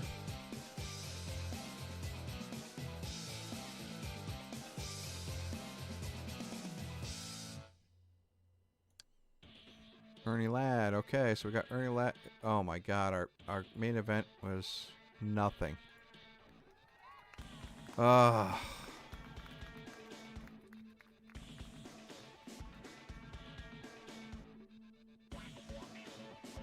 That's not good. Oh, we're down the bottom. I have no idea what I'm doing here.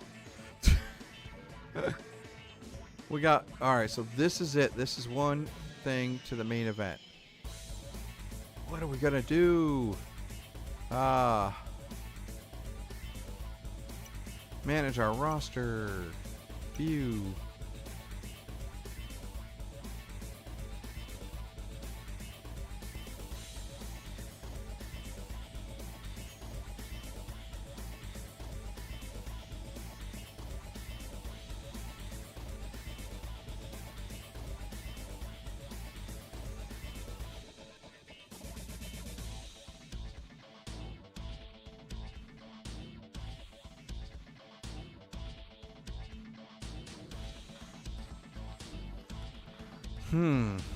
Darn it, darn it, darn it, darn it, darn it, darn it, darn it, darn it, darn it, darn it, darn it.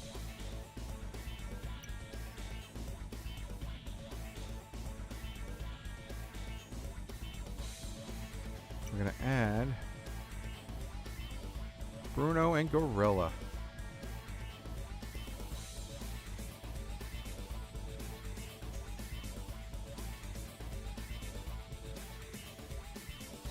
Where? No, it's all locked. So, oh, we gotta spend for feuds. Okay.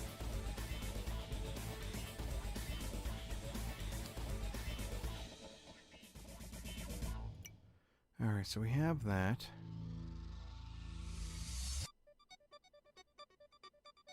Wait a minute. Oh, it says potential. Alright, now... And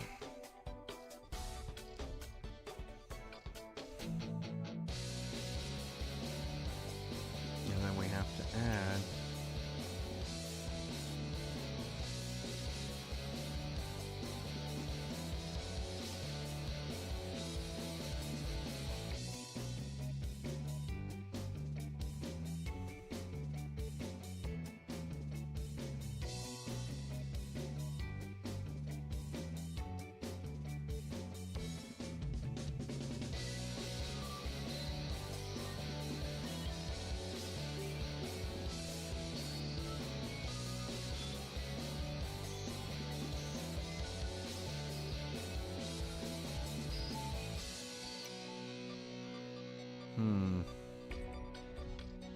I think we have to book that as a segment. So what we're going to do, we're going to book, we got tag team.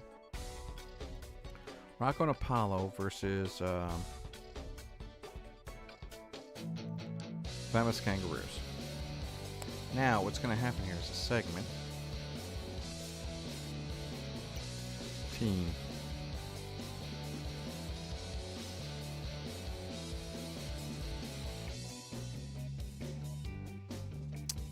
Frickin' hell. Of course.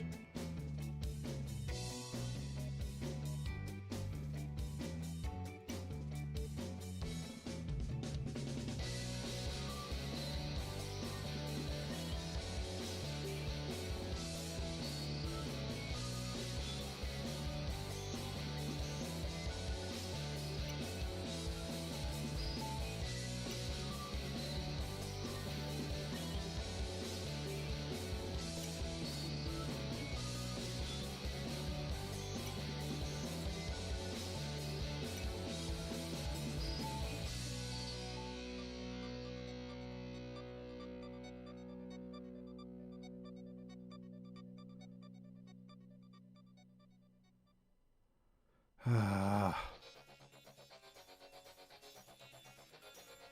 don't know. There's got to be something in here, right?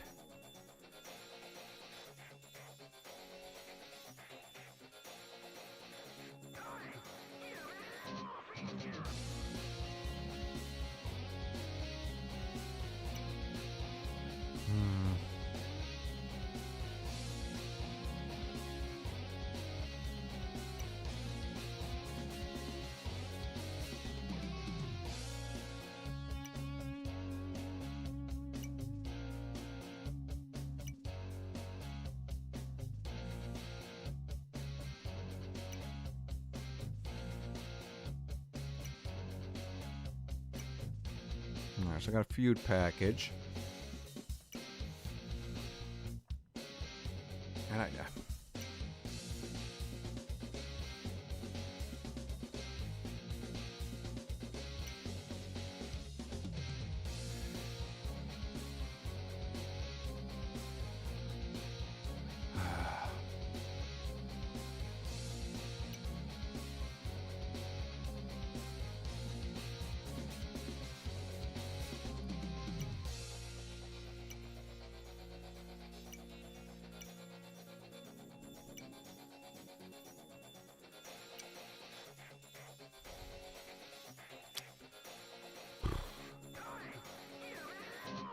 No, alright, so singles... Frickin' hell, man.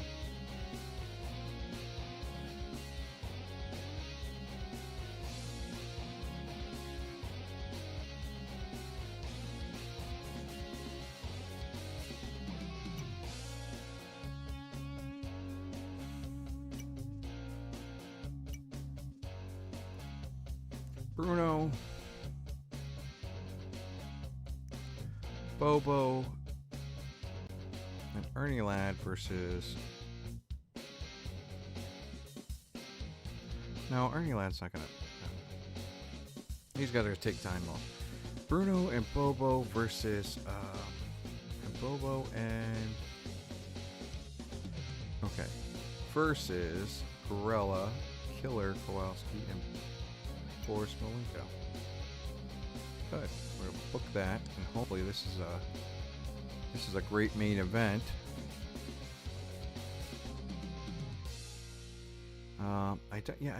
I just don't know what to do with that segment where it's like, yeah,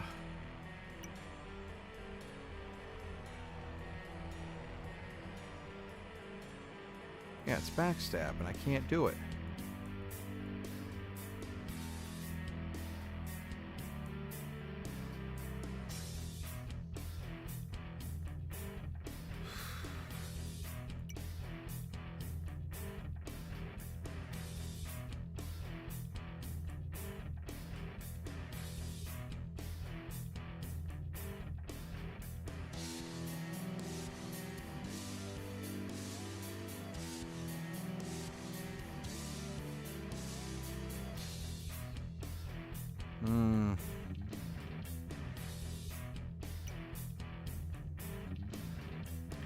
Alright, let's just put a fight. So we put a fight.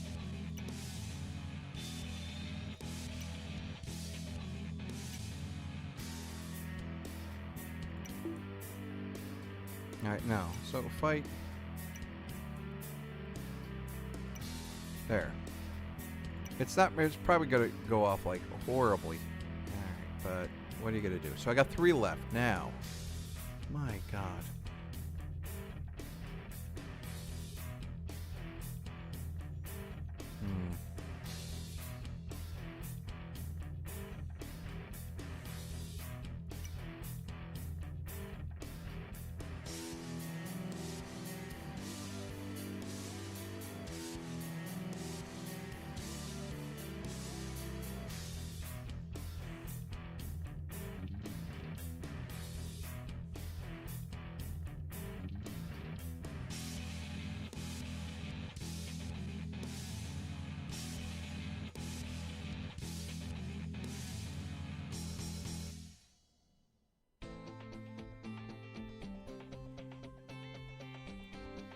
Klondike Bill versus Felicio. We'll book that one. It's a cheap one, I suppose.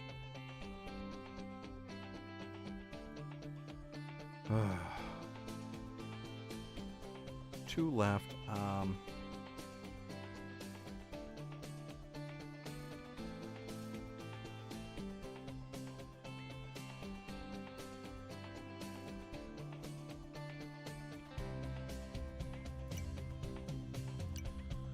Alright, so wait a minute. We're gonna do Rocco and Apollo.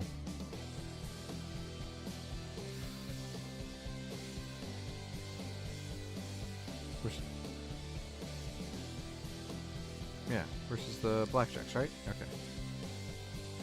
There, then they get into a fight. Alright, now we got to a fight, and then we are going to have a 5x5, and we're going to have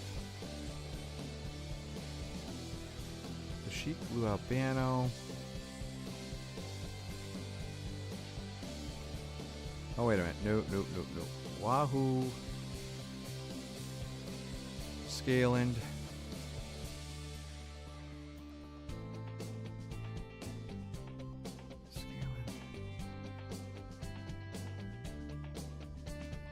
Great Scott versus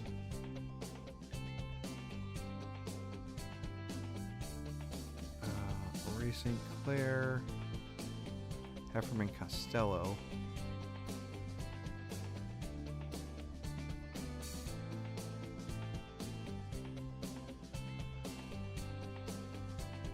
No, 5 versus 5.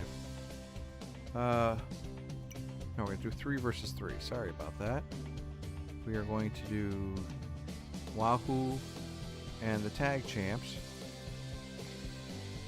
versus Ray St. Clair and these guys. Alright, book that.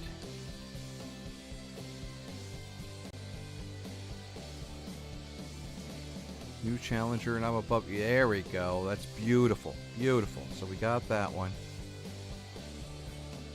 We got one left. Ooh, what are we gonna do?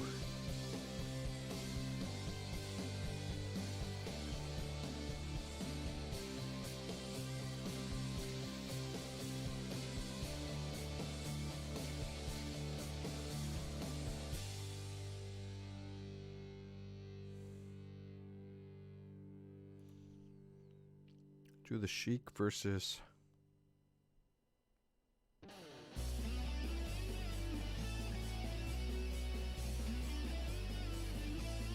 Spears. There we go. We'll book that. No, not single. My goodness. Alright, so we're gonna have the Sheik. Spears. Okay.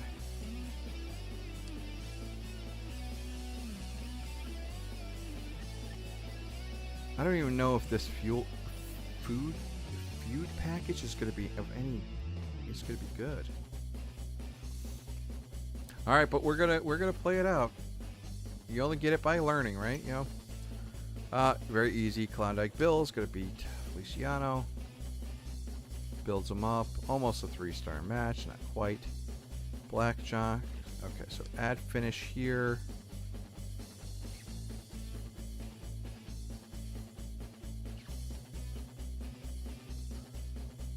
Distraction, and the Blackjacks are going to win. And then now they're going to get to a fight.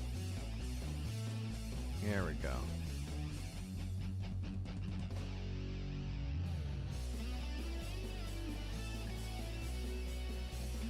So they distracted. No, of course, everything's here.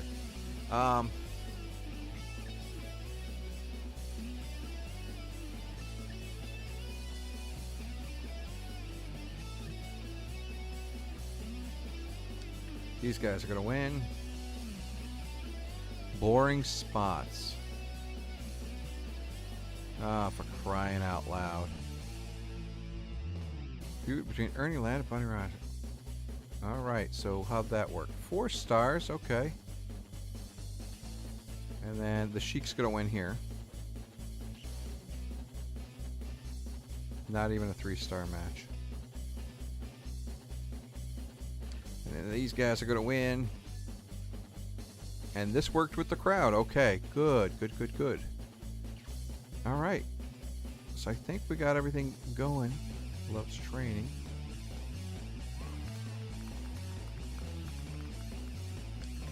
Nice. We're up. Okay, so we're up. So we might pay ITV World of Sport Wrestling joint. Oh, okay. So that's a really long title. All right, so we'll continue here. 1 month left. And that's it. So we got the main event, and our main event is going to be later. If you guys want, if you guys don't like this, and I think I hit 3 hours here. But if you guys, new message about an artifact available. So we do have these artifacts. So we got artifact, roulette, run a gimmick match roulette, adding a random gimmick to the match. Okay. All right, but if you guys don't like this and you want something else, if you want like me to run like the WCW during those kind of Monday Night Wars or something like that, that'd be great. Also, but also tell me like, what do you think's going on here? How do you like this? If you are an old wrestling fan or a wrestling fan in general, what do you think I should do? Do you think these things are going to work? I want Ernie Ladd versus Buddy Rogers just for this main event thing. But what's going to happen is the next. Here's what I'm thinking. Here's my thinking. Is manage this company events. Monday Night Raw calendar. In the King of the Ring. What I want with the King of the Ring, the main event's going to be Ernie Ladd versus Buddy Rogers. King of the Ring, I want everybody going there, and I want to make sure that like in SummerSlam,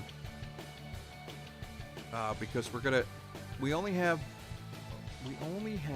Buddy Rogers for 3 more appearances. So what I have to do is find out events. We can't really put him into an event we can't put him in the King of the Ring, but we're going to put him into an event, and we're going to kind of play it off. Hold on for a second.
So yeah, what I do, I have limited time with Buddy Rogers. So what we have to do is got to give him one challenge, which is Ernie Ladd, because he's the one that like spit in his face. So he spit in Ernie Ladd's face, and then so that's one appearance, is beating Ernie Ladd at the main event here. Then we have to get him to go and do Bruno Sammartino. So Bruno Sammartino, they got to do like some kind of promo for Bruno Sammartino, and then he's got to lose to Bruno Sammartino. So Bruno is going, and we're going to make Bruno win the King of the Ring tournament. Probably against Gorilla Monsoon. So other than that, we're going to have to figure out Boba Brazil. We got to make him, we got to turn him around and change his alignment after this. So Boris Malenko is going to beat him down, and then we're going to have to, he'll switch. Lower mid card, and that'll be it, right? So we got heels. There should be Klondike Bill should be